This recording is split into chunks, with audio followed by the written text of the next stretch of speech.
Yo, yo, welcome back to Trippy Commentaries and our coverage of the 2014 fantasy football season. I'm RJ here with Kyle. What's going on, everybody?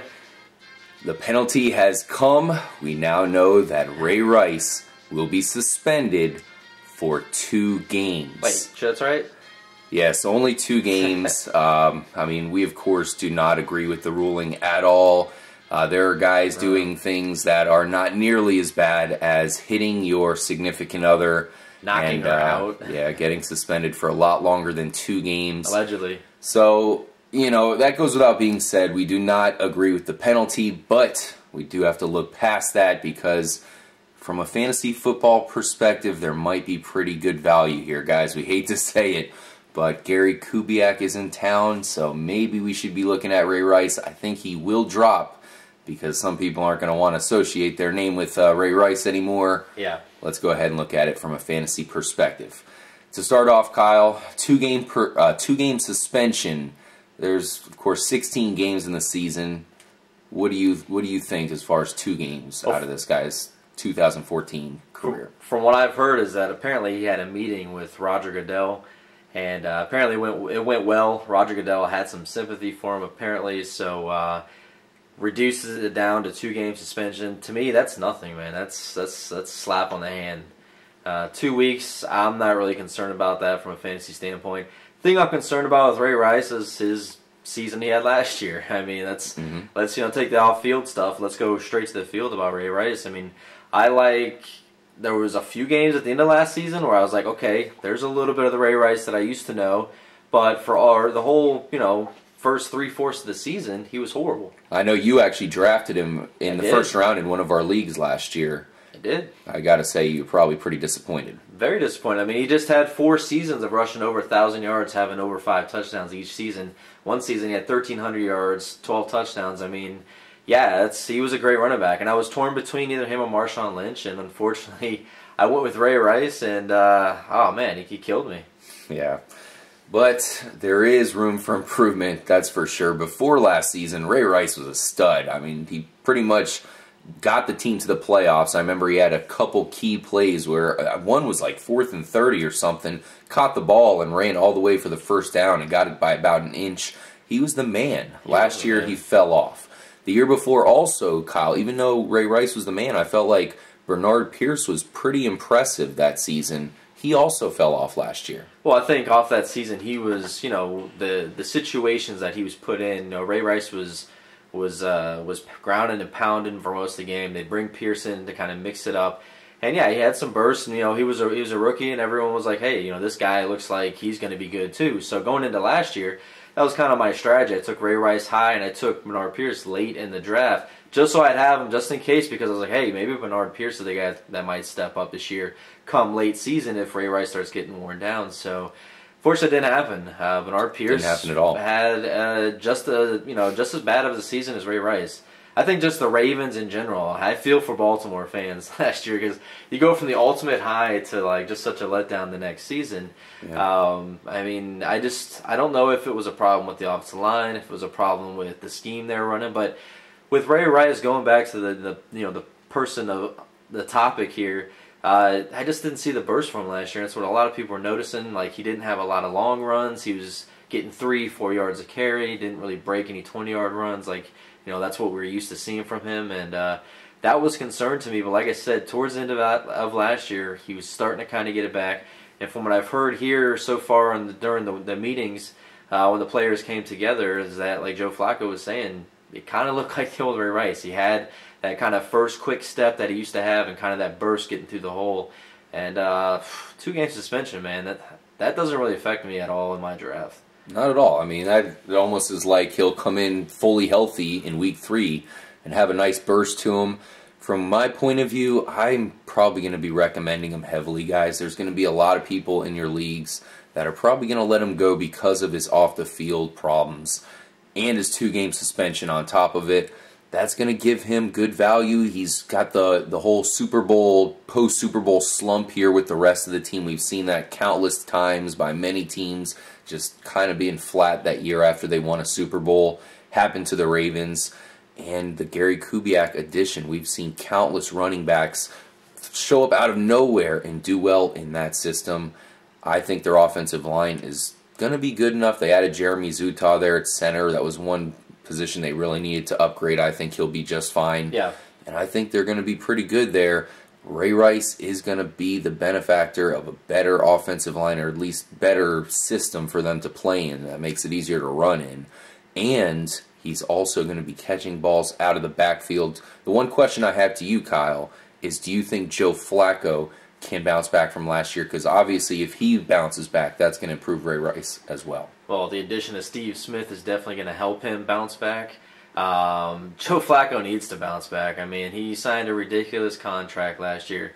To me, he didn't earn, half of that contract that he signed for last year. The way he played is just, it's an ultimate letdown. I mean, you come from having such a high, such a good, you end your season off, the best possible. You win the Super Bowl. He was a big part of it. They were able to pass the ball. I mean, it's huge passes, that Denver game, the touchdown at the end.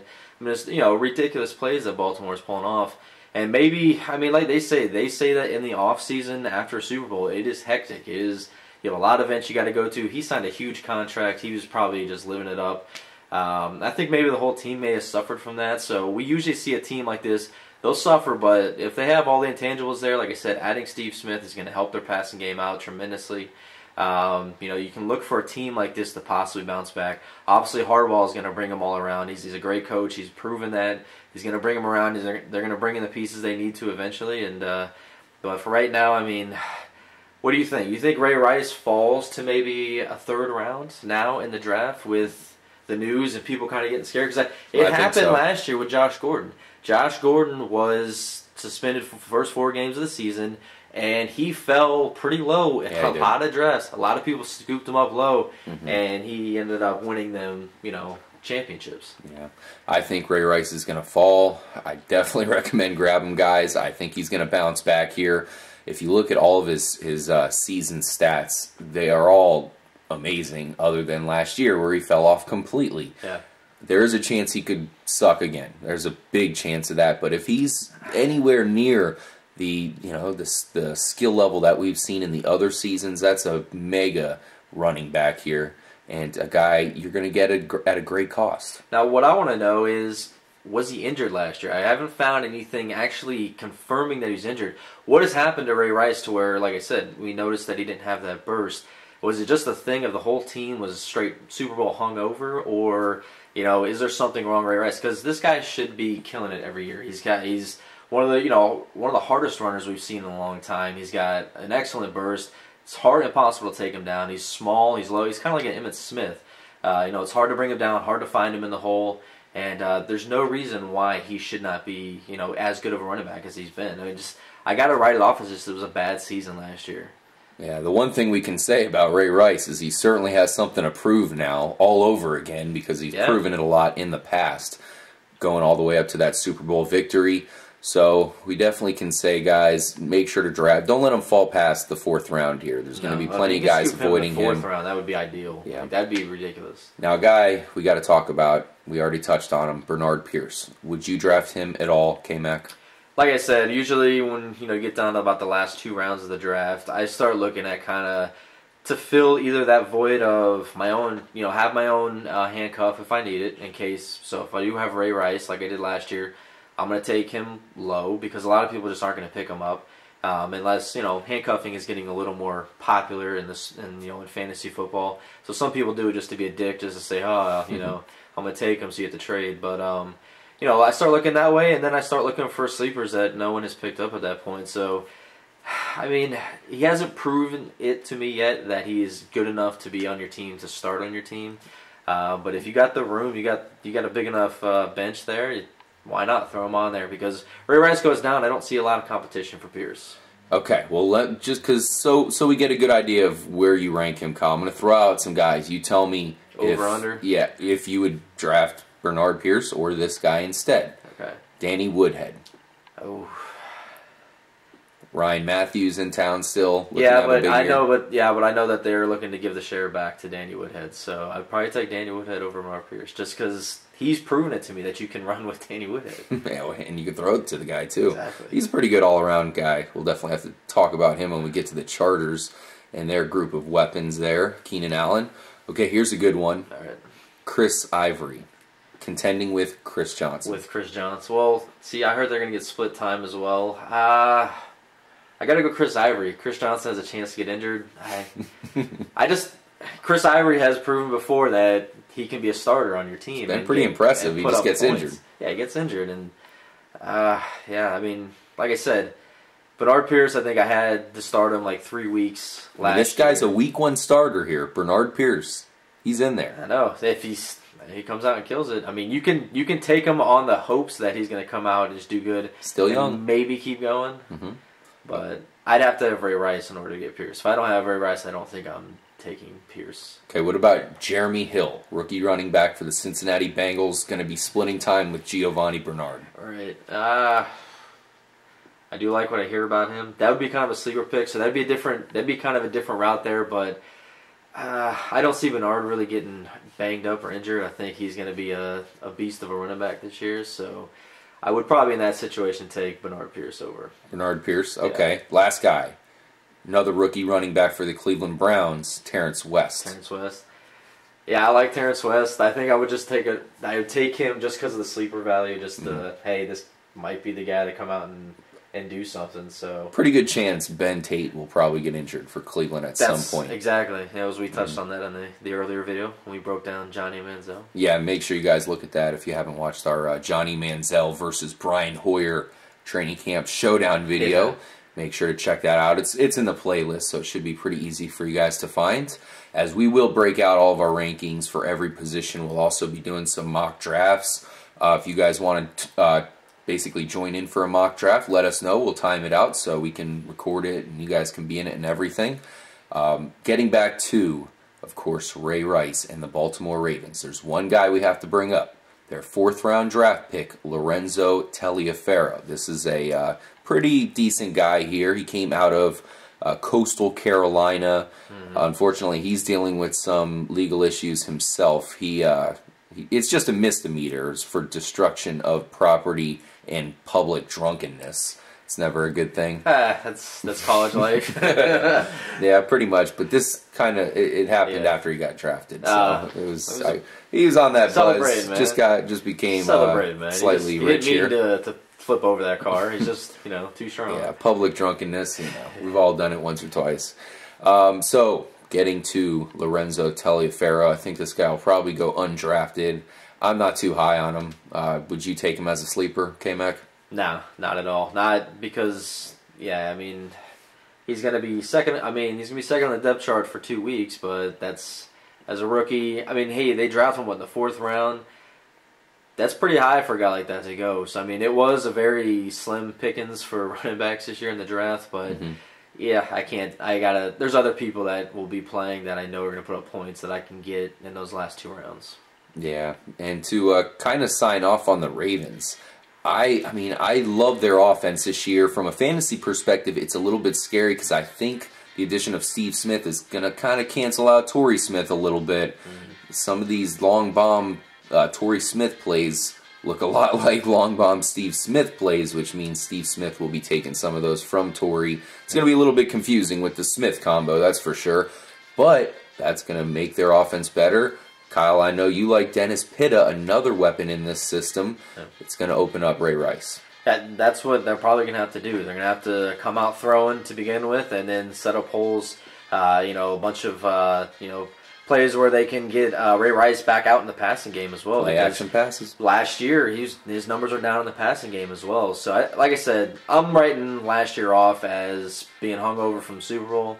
I look for the Ravens to bounce back this year. I think they're going to be a competitive team. And, like you said, the offense is going to be moving. They're going to be clicking. I'm sure Flacco will be back to throwing deep bombs again like he knows how to do. And just hand the ball off to Ray Rice, man. That's how they got to the Super Bowl, and that's all they need to do. Now, that said, I'm expecting, you don't expect him to get back to MVP standards. I'm guessing that you think he'll be around 1,000 yards and just a top 10 running back once again, right? Exactly. Yeah, that's all you can ask for him. 1,000 yards, at least five or more touchdowns, and but the thing is, he needs to get back to going like 500-600 yards receiving. and getting a couple touchdowns there in the receiving game. Oh, yeah. So that was a big part of his game, and Huge that's part. what I like. I like those running backs like a Forte that they're probably get only 80 yards rushing in the day. They'll get a touchdown, but they're also going to have almost 100 yards receiving, and that's huge. And one thing we do have to touch on, Bernard Pierce might be a TD vulture here. Yep. So watch out for that, guys. There's really nothing you can do about it in this day and age. Almost every running back has a vulture, with the exception of Adrian Peterson and a few others. So there's not much you can do. You kind of have to take him anyways. Gary Kubiak might be exactly what Ray Rice needs to resurrect his career. Yep. He's got something to prove. We think he will be a great value if you guys can get him in maybe like the 3rd, 4th round. If you get him in the 5th round, you just struck gold. Oh my gosh, yeah. Invite me to your league. Nice. Make sure you guys drop your comments if you have any questions, or if you are thinking of anything that might be kind of hard to read as far as training camp battles or just players in general. We got your back the entire season. You can get us anytime. We'll make sure to get back to you immediately and help you out with anything. We might even make a video, of course, give you a shout out if you have a huge issue that needs our attention immediately. I'm RJ for Kyle. Yeah, everybody take it easy. You can send me an email, fpskyle@gmail. I'll answer any questions, usually pretty quick with getting back to you. Any type of, you want draft assistance, anything like that, we're definitely here for you guys. Always down to give out advice to anybody, and take it for what it is. And we do a lot of research here, and this is our kind of exciting part of the year every year, because this is getting into the sport that we love to watch and big fans of, and hopefully you guys are too. And you check out a lot of our other videos. We've been putting a lot of content out, and appreciate it. And stay trippy. Yeah, I will mention we were on another platform last year where we were helping out a lot of guys, a lot of people. So we definitely are experienced with helping out multiple people. So if you need it, we got your back, and we'll see you later on in training camp. And as preseason approaches, we'll be making every video that you can think of. Peace out, guys.